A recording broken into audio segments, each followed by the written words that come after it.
What to do a video on next? I wonder what libertarian socialist rants has been up to these days.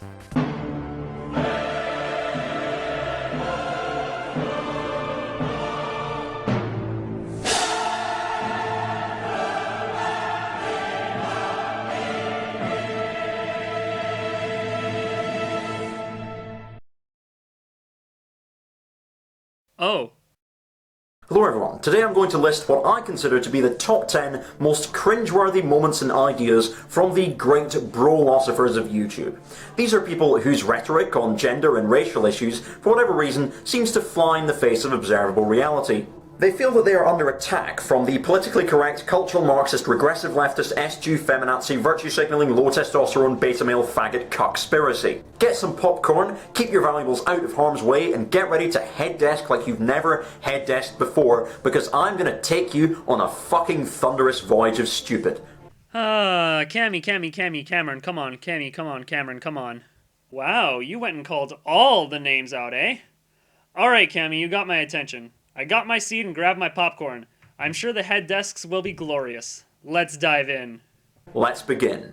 In at number 10, Mundane Matt has a very slight, subtle change of heart. Hey everyone, Mundane Matt here. Happy Friday. Now I'm going to start this video off by saying that first and foremost, I love women. I do. I love women. I think that women are way better than men in a lot of regards. I love the way they look, the way they smell, the way they feel, all that stuff. I love women. That being said, I also think a lot of you are retarded. The ones I'm mostly referring to are feminists. That is a fucking car crash of an introductory, I'm not sexist but disclaimer. But what's amazing here is that he's so oblivious to sexism that even when he's trying to reassure the audience that he's not just some sexist piece of shit, he still somehow manages to do it in an objectifying manner, as though women are just things that look, smell and feel nice rather than actual human beings. It's like saying, oh, I don't hate women, in fact I love staring at their arses and touching them up on the tube. Do you see the problem here? And of course he later goes on to make a number of contrived attempts at sexist humour involving keeping women in the kitchen under threat of domestic violence. Hilarious, right? Cameron, no. You see, this is the problem right here, okay? I know you'll contrive some bullshit reason about how it's objectifying, which is bad, but it'll be bullshit because it will be an unfalsifiable assertion. So you understand how people can just disregard what you say based on that alone, yes? It would be one thing for you to say you don't like this action because of such and such a reason, but what you're doing is attributing the intent of something someone said, while in the very next few words you acknowledge what their expressed intent is, but disregard their words in favor of your thoughts. Maddening to some extent. But anyways, the point that needs addressing with this is, yes, Cameron, Mundane Matt was joking. You understand what a joke is, yes? You understand that people can say words out of their mouths while simultaneously not holding the ideal of those words as core values of theirs, yes? You understand that we live in a society that allows people to make jokes, right? And if that is what you are trying to go against here, then I just have one thing to say to you. Fuck you, motherfucker! Now see, the difference between me and most others, such as yourself, is that I have the time, will, and intellectual integrity to sift the baby from the bathwater, so to speak. I'm not against you as a person. I know that back in the old days, you know, when you used to be cool before you went full SJW on us, you used to talk about your real-life work and how you were part of different co-ops and other such free associations of people that were focused on helping improving the poor life conditions of everyone around you. That's good, uplifting, inspiring work young lads such as yourself partake in. And I'm all for that, yeah? What I am not for, however, is a severely bigoted viewpoint where you infantilize the human female by protecting them from humor. Doesn't matter if you find it funny or not, that doesn't make it a no true feminist slash joke. It makes it a bad feminist slash joke. Because the poor inferior women need you to be their white knight, because Luna forbid they be mentally and emotionally mature enough to not become bothered by something like that. Explicitly, the feminist ideology is one of female disempowerment, obviously something we do not want, as opposed to women's rights activism, which is implicitly about female empowerment. And this is coming from someone who worships a female alicorn horse moon goddess. Number 9. Wareorpse pretends to not know the name of the person he's criticising. What I find funny about this is that he quite clearly knows what Dick Coughlin's name is. I don't need to explain to you again that they're doing satire, do I? Good. Moving on. At number 8, it's Sargon of Akkad's spectacular ignorance about mental health. A while ago, H-Bomber Guy made a video in which he filmed himself removing a YouTube recommendation for a video by Sargon titled Sexual Terrorism. Out of sheer morbid curiosity, I decided to check this video out, and I can confirm that it will indeed improve your recommendations. In it, Sargon looks at a study which examines the mental health implications of walking about at night in fear of being sexually assaulted. A study published this month in the journal Sex Roles reveals some of the sexism women face, from catcalling and sexual harassment to sexual objectification and violence. And it makes women generally more fearful and anxious. Well, I suppose we'd better take a look at this study then, hadn't we? Understanding the relationships among white and African American women's sexual objectification experiences, physical safety anxiety and psychological distress. Wait a minute. This is about their fucking opinion, isn't it? This is asking them, how are you feeling today? It's a mental health study, you wazzock. Of course they're going to ask how people feel. Have you never been to see a counsellor before, or a doctor? They give you questionnaires asking you how often you experience certain thoughts and feelings, because these things are an important indicator of your mental health.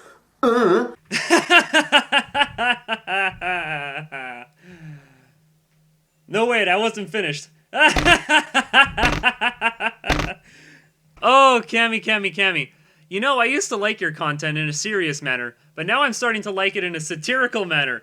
The amount of misdirecting and context jacking you do makes for great comedy. You know, the thing you don't understand. Like, why are you surprised that a study examining mental health asks how people feel? Because of literally the second next clip of Sargon's video that you intentionally, I'm sure with some degree of perceived self-righteousness, left out, where the gender studies paper Sargon is reading from says, feminists have argued that men utilize rape and sexual assault as a form of social control, which ultimately maintains a patriarchal social order. This is where the patriarchy becomes a conspiracy theory. Men utilize rape and sexual assault as a form of social control to maintain the patriarchy. That's fucking retarded. Not only that, you're speaking to men's motivations, of which you clearly have no idea. Now see, this is where things get both really perplexing and interesting, because we all know that you've drank unreasonable amounts of modern-day feminist cow milk, as evident by your facial complexion. Nutritional health facts, people. I drink organic milk too, by the way, but it's also a really easy thing to do to just wash my face when I wake up every day. Just some friendly advice.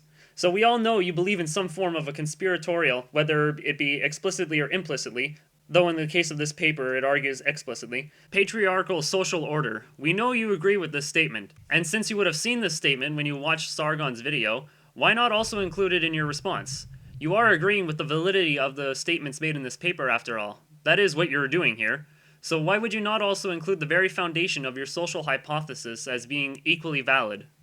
Because it's not, and you know it's not, and you're, thankfully, still smart enough to realize that it wouldn't look good for your argument here.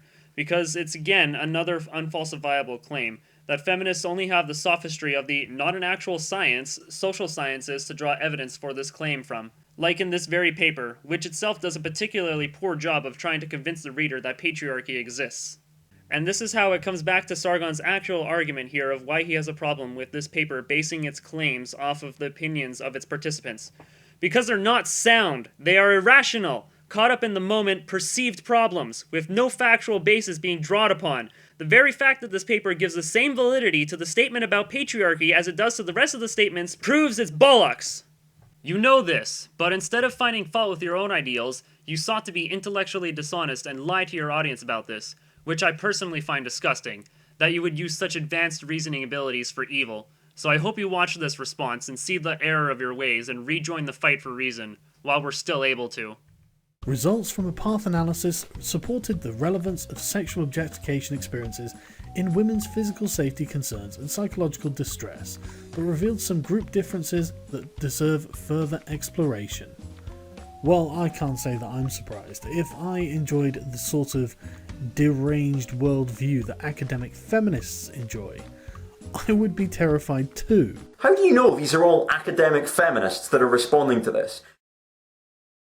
Okay, now I actually hope you are just trying to lie to your audience again and aren't actually stupid enough to think that Sargon commenting to a comment from the author of the study is him commenting about the participants of it.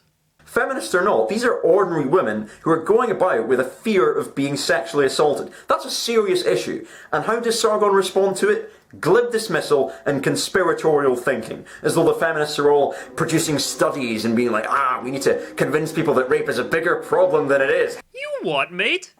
That's one of feminism's biggest pastimes!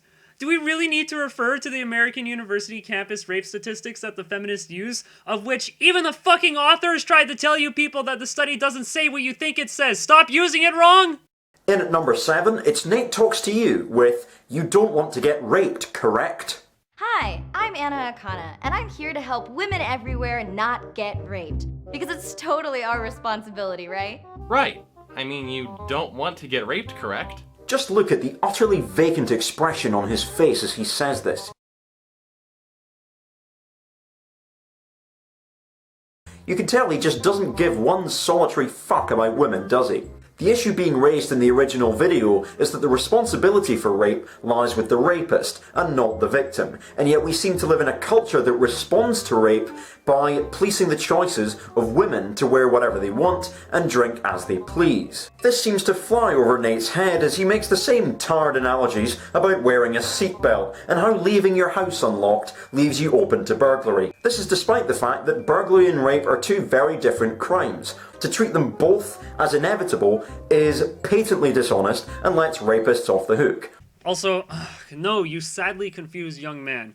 What people are saying when they talk about the responsibility that an individual has for not being raped, which doesn't just apply to rape but to all things, is that they're talking about the person's personal agency, a concept that's hard for Marxists to grasp, I know. To do what is within their power to minimize the potential risk of terrible shit happening to them. This is what they are arguing, which, yes, the examples Nate uses are applicable because we're not talking about what causal factors in society are generating this aberrant behavior. That's a whole other discussion. What we're talking about is how to, again, empower people to take matters into their own hands and take reasonable precautions to mitigate the chances of terrible shit happening to them, which in no way excuses the responsibility of the perpetrators doing the terrible shit. That's why our society has laws against this stuff, you imbecile! And yes, we would also like to talk about the systemic problems that are generating these aberrant behaviors. But we can't even come close to having a serious discussion on that in the larger public discourse yet, despite how well the Zeitgeist movement has tried to. Because of wanker aggressive feminists such as yourself who will claim the problem is patriarchy and being male because holy shit, 1 in 5 women are getting raped by men only. Christ, let's just replace all the men in positions of power with women, that will fix everything! And when people like Nate try to offer practical solutions, you cry victim blaming when you're the ones ideologically victimizing both men and women based solely on the fact that they're men and women. In at number 6, we have Davis Aurini. LOL, no one likes that con man Davis Aurini. Next!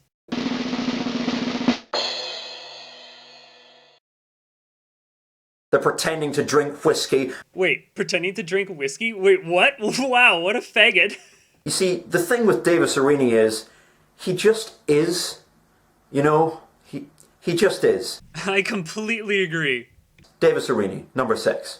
On to number 5. The Amazing Atheist reacts to 6,000 to 12,000 children being exposed to lead. For a very brief bit of context here, in Flint, Michigan, Governor Rick Snyder allowed a bunch of profiteering fucks to interfere with the source of the water supply, getting water from a heavily polluted river. Long story short, because of Snyder's decision, a shit ton of lead got into the city's drinking water, and thousands of the city's mostly black residents were poisoned as a result. Naturally, many Black Lives Matter activists are calling for Governor Snyder to be arrested for manslaughter. So, what's the Amazing Atheist's response to this? Now this one is for Flint. When are you gonna arrest Governor Snyder? That was indeed very brief, Cammy. Very, very brief. So brief, in fact, that you left out one teeny tiny minuscule little detail about this response video. Which is that TJ's video wasn't a response to what happened in Michigan. It was a response to a video about questions black people have for white people. As in, people of this race are trying to speak for all people who share the same race to ask all people of another race questions. And this question's premise happened to be a particularly retarded one, thus TJ gave a particularly retarded mockery response. Let me explain. First off, the question implies that all white people are responsible for the crimes committed. They're not. Second, it insinuates that people like TJ have the power to arrest that scumbag Snyder. They don't. Thirdly, the question misuses its qualifier by asking it to all people who are both of the same type and governed by the same jurisdiction, which is ludicrous because most white people don't even live in the US, they live in Europe. Fourthly, even if the qualifier was limited to just the people of the type that are within the jurisdiction being governed, it is still faulty based on the first 2 points. Plus, it's literally fucking wrong anyways, because in case you haven't noticed, white people were affected by that event too! There are fucking white people present in the crowd that you show in your video clip, which I can only assume is people gathering to do exactly what you're fucking asking them to do. Just seriously, how much of a larger oblivious cunt can you get? For you see, Cammy, we would love nothing more than to take horrible events like these as seriously as they reasonably should be. But when you aggressives come on the scene and try to give your input, it's so far removed from any semblance of reason or reality that intellectual people like us feel the need to stoop down to your level to be able to communicate back to you in a way that you'll understand. Because thus far, the efforts to communicate in a fully reasoned way by the people that you've listed appear to be failing. For you see, Cammy, we would much rather be spending our time talking about things of greater importance in a more in-depth and meaningful manner and not give 2 shits what bakas like you are saying about anything. Just watch those people when they're in their hangouts together, seriously talking about bigger issues in a calm manner while having a good time and overall trying to share the best ideas of their life story to improve upon each other. But we are giving a damn about what people like you are saying because we're trying to help you and others to think better, to reason better, to logic better. They're just not any good at establishing the connection for communication to be received, something I, and Sargon as well now, are working on how to do. Because those are the best processes for thought that we know of, and what is a person if not their thoughts? And those processes don't work well when you have an ideological lens put in front of them that limits what you can think. Back to the question. If the person had asked TJ what he thought about the event, he would have given an actual response denouncing the actions of that mass murderer Snyder and agreeing that he should be brought to justice, and offer his condolences to all those affected by the event. They did not, however, do that. What this person asked is a question whose premise is unsound and hyperbolic while intellectually dishonestly presenting it in a serious manner for the sole purpose of furthering the political narrative of regressivism, the thing being used for that cause be damned. It's the part where you people twist any event that transpires into a narrative to support your warped worldview that you then use to justify making unreasonable demands and taking unethical actions to achieve your goals over actually having a discussion and finding out the best solution to the problem we can come up with that we take the most issue with. It is entirely verbal masturbation, and neither TJ nor I are amused by this display of antics, and TJ's response to it is a mockery showing what it truly is. So, with all that in mind, let's rewatch the clip, shall we? Now this one is for Flint. When are you gonna arrest Governor Snyder? Context is everything! It seems to me like you only give a shit about white people. Do I need to explain how, if that observation were true, it would contradict the entire premise from which you are trying to argue from here? White people were harmed too. Number 4. Mr. Repzion attempts to prove that manspreading is necessary. What best way to give you a visual demonstration of manspreading? Why, Daniel? Why? Well, considering how detached from reality the regressives have been becoming as of late, I actually think it's entirely valid that this person would feel the need to do a visual demonstration of why men tend to sit with their legs apart rather than together. The fact that this is being reported on as an issue proves that there is something clinically wrong with our society. But seriously, just go read some of the corporate media reports on this. Nowhere do they acknowledge the fact that males have sensitive genitalia bulging between their legs. You people are insane. Just saying. The issue is when you're on public transport, you need a place to sit, and some dickhead refuses to move his legs and says, "No, I need space for my special manhood." Citation needed. Hey you guys, so this is my penis. As you can see, I can't put my legs together because my penis is so massive. I love that he's not content with just saying, "Hey, I could do with a bit of space here." No, he has to prove it to you. He has to show everybody, like, "See you guys, this is my penis, I need space for this." It's the insecurity that I find so funny. Like, what a hilarious display of insecurity. If you're secure in yourself, you don't feel a need to prove this stuff to anyone. Well, you were almost close to being right for once. Yes, indeed, we are insecure, Cammy. But not for the reasons you assert.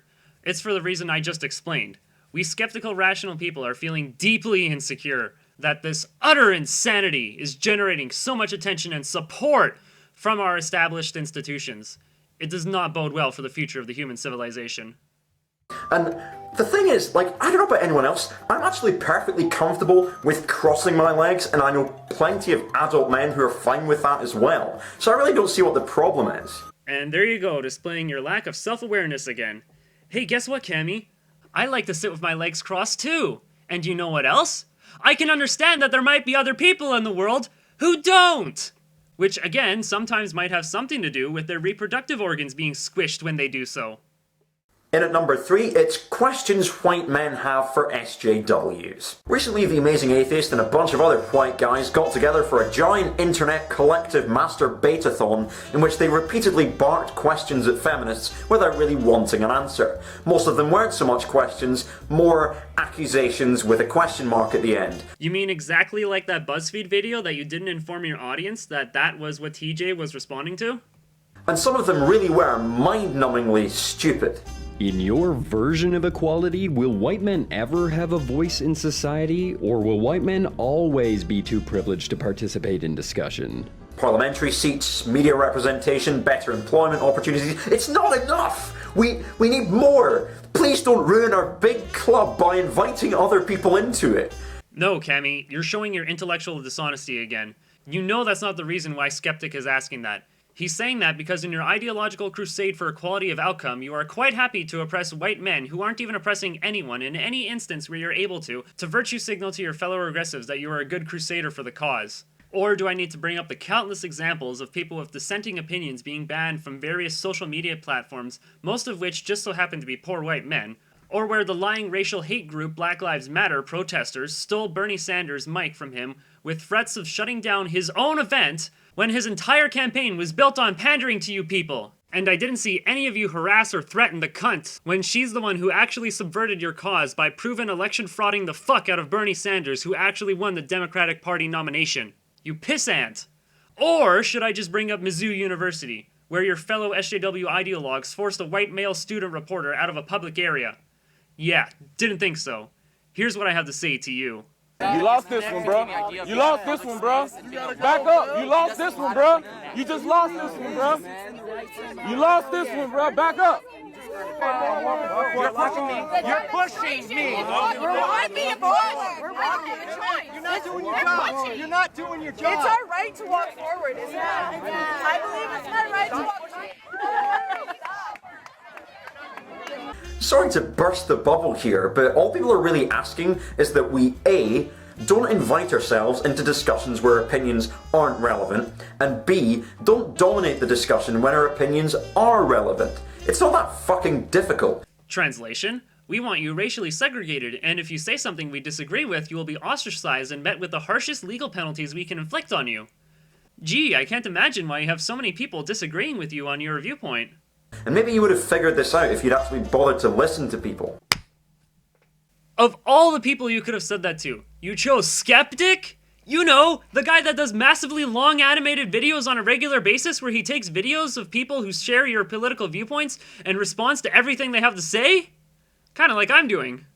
See, this is what I meant when I said these people are detached from reality and insane. They perceive a transgression and attack the target until they have something more triggering to move on to. Speaking of which... When I'm singing along with rap music, is it okay if I say the word nigga? This is a word that historically came out of the systematic enslavement of black people. They want to have ownership of that word, and if that means that white people can't say it, that seems fair enough to me, given the historical context. I respectfully disagree. I don't think anyone should have ownership of any language in any context. I am staunchly against having gatekeepers of thought. It ties back into the whole freedom of speech and expression thing. Ain't no way I'm letting you nigger away my nig. But Dusty's like, no, this is very important. I have to say it. I have to be a dick about this somehow. No, you don't have to. In fact, do you know what? Say it when you're listening to your rap music, and I hope that you do that in the presence of a black guy and he knocks you the fuck out. Should I recant the respectful part of my disagreement? Seriously, it's almost unbelievable how big of an ass you're being. Big ass, not small. For wishing harm upon someone for uttering a word. You little fucking tiny nigger ass bitch cunt. At number 2 on our ultimate list of cringe, it's Sargon's petition to suspend social justice courses. Here we fucking go again. It's amazing how regressives will take a refutation of their central premise and use that as a reason to further invest themselves in that premise. This isn't just the blowback effect. This is extreme blowback! No, Cameron, you lost the argument. Accept it and move on. So, we finally reached number 1 of our top 10 ultimate cringe fest. So we have, Cammy. Let's do a quick recap of your examples, shall we? Number 10 and 9 is you not understanding how humor works. It is not restricted to only jokes you approve of, however much you would desire such power.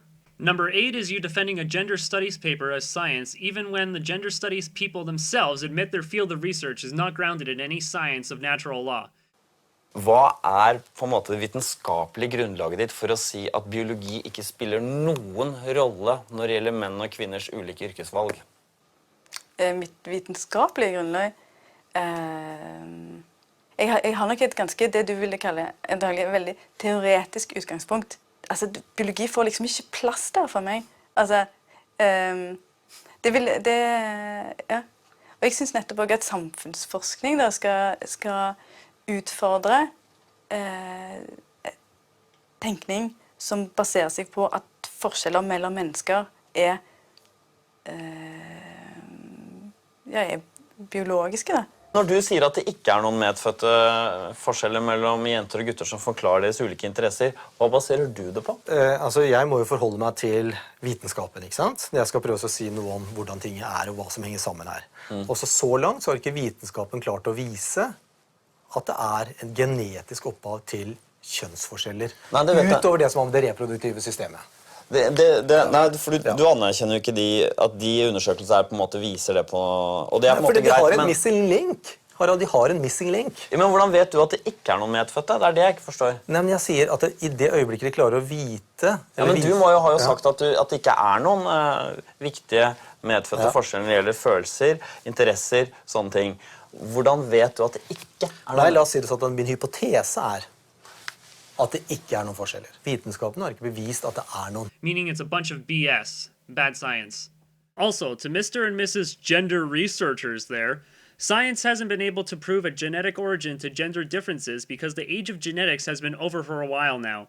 We are now in the age of epigenetics, which does prove a genetic origin to gender differences based on environmental stimuli. You should watch some lectures from Robert Sapolsky. You know, a real fucking scientist! You might actually learn something of value for once in your life. Number 7 was you thinking Nate was blaming the victim when he was offering practical empowerment advice while you are actively trying to disempower people. Number 6 just is. Number 5 was you lying by omission to your audience on the proper context of the mockery response TJ gave to a spurious question. Number 4 is you not realizing just how detached from reality your ideology has become. Number 3 is you being intellectually dishonest and an apologist for your insane ideology. And number 2 is you still trying to revive an argument that you lost months ago with literally nothing new to argue with. Rather sad, really. Dear viewer, me and you, we've been on a journey. We've seen some things together. And they are very regressive and dark, but not unsalvageable. I hope I am able to instill some reason in you yet. What could possibly top the absolute orgy of cringe that we've had so far? I don't know. What about a Twitter hashtag that says kill all black women to go along with the kill all men/white men ones made by feminists? How about claiming everything is sexist, racist, and homophobic? Or what about labeling men's right activism as a hate group? Side note, I noticed you were missing some names from that list though. Most notably, the only men's rights activist of the group, Dr. Randomercam. If I were you, I would be very grateful I didn't know the good doctor, though. He would give you an intellectual checkup like you've never seen. Or how about if you're not a feminist, you're a sexist, by fucking definition? If you are not a feminist, you are a sexist, by definition. Alright, Cameron. My mind is ready. What do you got for number 1? Well, I'll tell you. It's when Davis Aurini and Jordan Owen got together and asked for $15,000 a month to make a fucking documentary about video game feminism called The Sarkeesian Effect. Aw, darn, you actually got a legit shit show for once. I was hoping for some massively regressive line of reasoning that I could counter. So, oh well. I won't bore you viewers with the details here, and instead just link to other videos that break down what happened. But to sum it up, those two made a promising-looking crowdfunding campaign to make a documentary on the con artist Anita Sarkeesian that some of the people in this video's list supported and gave attention to. But Aurini, being a con artist himself, led the project to fall out, and when this became apparent to everyone, they denounced the actions and the project, and to my knowledge haven't associated with them since. But you see, this actually helps highlight a key difference between the feminist movement and the anti-feminist movement. Principles. While the Brolosphere distanced themselves from Owen Aurini when the conning became apparent and denounced those actions, the feminist movement, including Cammy here, sees the much greater level of conning that Anita bitch is doing. They unequivocally support her, because what's a little fraud when you're a good figurehead for furthering the regressive agenda? Shameful. I chose this for number one because it really shows how clueless these people are when it comes to actually taking any form of collective action. And yeah, I see the problem with Anita Sarkeesian taking in lots of money for her video game critiques when she already has plenty and it could be spent on something more worthwhile. But if that's the central point of your critique, and yet your collective endeavour is to pile tens of thousands of dollars into a fucking embarrassingly shit documentary about video game feminism of all things, when it could be going towards something like shelters for victims of domestic or sexual abuse, you're a bunch of massive fucking hypocrites. When was the last time you saw anti-feminists do something positive and worthwhile for society like this? TJ, would you please? Alright, you guys, I've got an idea. Since Anita Sarkeesian is a total fraud and has no interest in actually helping women, I guess it's up to us. It's up to the fat fucking neckbeards to be the real feminists in the room. We have to be the ones that actually help women who suffer under true patriarchies around the fucking world. And that's why I have started a CrowdRise page for the International Women's Health Coalition. Here's the description I wrote for the page. Hello, I'm TJ Kirk. I hope that you will join me in supporting the International Women's Health Coalition, whose goals are to provide sexual education, reproductive rights, and educational opportunities for women and girls in places like Africa, India, the Middle East, and Asia. They strive to help girls in these regions by advancing the rights of adolescent girls, promoting comprehensive sexual education, ending child marriages and forced marriages, ensuring safe and legal abortions. The IWHC accomplishes these goals by working with governments and global health policymakers, as well as funding educational programs and grassroots political movements. They are bringing true feminism to women and girls who actually suffer under oppression and inequality. Their organization has received 4-star rating from Charity Navigator, a service that rates charities based on the financial health of the charity and the transparency and accountability of the charity. The IWHC received a rating of 90 out of 100 for financial health and 100 out of 100 for transparency and accountability. Anita isn't rated by Charity Navigator, but if she was, she'd probably have about a 0 for transparency and accountability. Although I think her financial health scores are pretty up there. If we're going to raise $200,000 for women, let's raise it for women who actually need our help, not a spoiled scam artist looking to bilk the internet for all it's worth. I've started things off by giving $100, and Scotty, in a usual display of one-upsmanship, donated $101. I hope you guys will consider donating as well. Let's show Anita Sarkeesian what real feminism is. It's about fighting for the equality of girls who don't have equality already. Not lining your pockets to produce videos that actually cost very little to produce, and you can't even manage to produce them. It's sad. Anyone who's giving to Anita Sarkeesian is a fucking moron. Alright? I'm the Amazing Atheist. Peace the fuck out. Fuck you, Anita! Thanks, TJ. Where's your fundraisers, Cammy? Oh, what's this I found? Oh, it's you, Cammy! Look at that! Oh, and what do we have here? Scroll down to the description. Donate to AFEM 2014. WordPress, okay. So there's your donation. What do you got? AFEM donate. Okay, so it's for a feminist conference. And here we go. Donate to here. And what do we have? Oh, look at that. Yep. $1,600. Yeah. Good job, Cammy. Good job. When was the last time you saw anti-feminists do something positive and worthwhile for society like this? I certainly haven't. I certainly haven't. I certainly haven't. So you are actually admitting to your lack of self-awareness, while at the same time ironically being unself-aware that you are doing so in scolding other people for their perceived lack of self-awareness. Let's play that previous clip again. And maybe you would have figured this out if you'd actually bothered to listen to people. I rest my case after that. But hold on to your ponies! The video isn't quite over yet. We still have the epilogue of Camis to go through. So I thought I'd finish up with some more personal remarks about the phenomenon of anti-feminism on YouTube and where it comes from, because I used to believe all of this anti-feminist stuff a few years ago in my mid-teens. Again, this is amounting to Cami projecting his life experiences to that of every person who disagrees with him on feminism, because that's the only thing unself-aware life forms are capable of doing. They literally do not realize that different things can have different intent to the same things. Going so far as to say that these people he's listed are in the same position he was in when he was a teenager, feeling angry at the opposite sex for being rejected by them. Hey, yeah, Cami? Come here, listen, buddy. Most of the people you've listed are fucking married. Fucking Luna Man! One of the people you've listed, Shoe on Head, is involved with Armored Skeptic. But no, I know what it is. This woman's opinion doesn't matter to you because she disagrees with you politically. And believing this stuff won't make you any less alone. If anything, it'll just compound the social isolation that you experience. Believe me, I've been there. I felt very socially isolated when I was a teenager, and I bought into the anti-feminist stuff because it felt comforting to me. But what's comforting to believe isn't necessarily what's true. You would be wise to heed your own words. You want to know why we became anti-feminists? At least for myself, anyways. It's because I concluded they had the better arguments and ideas.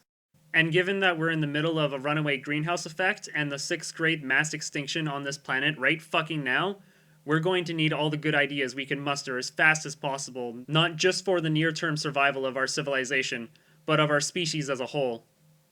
We will either sink or swim together in the coming decade. I want to swim. How about you?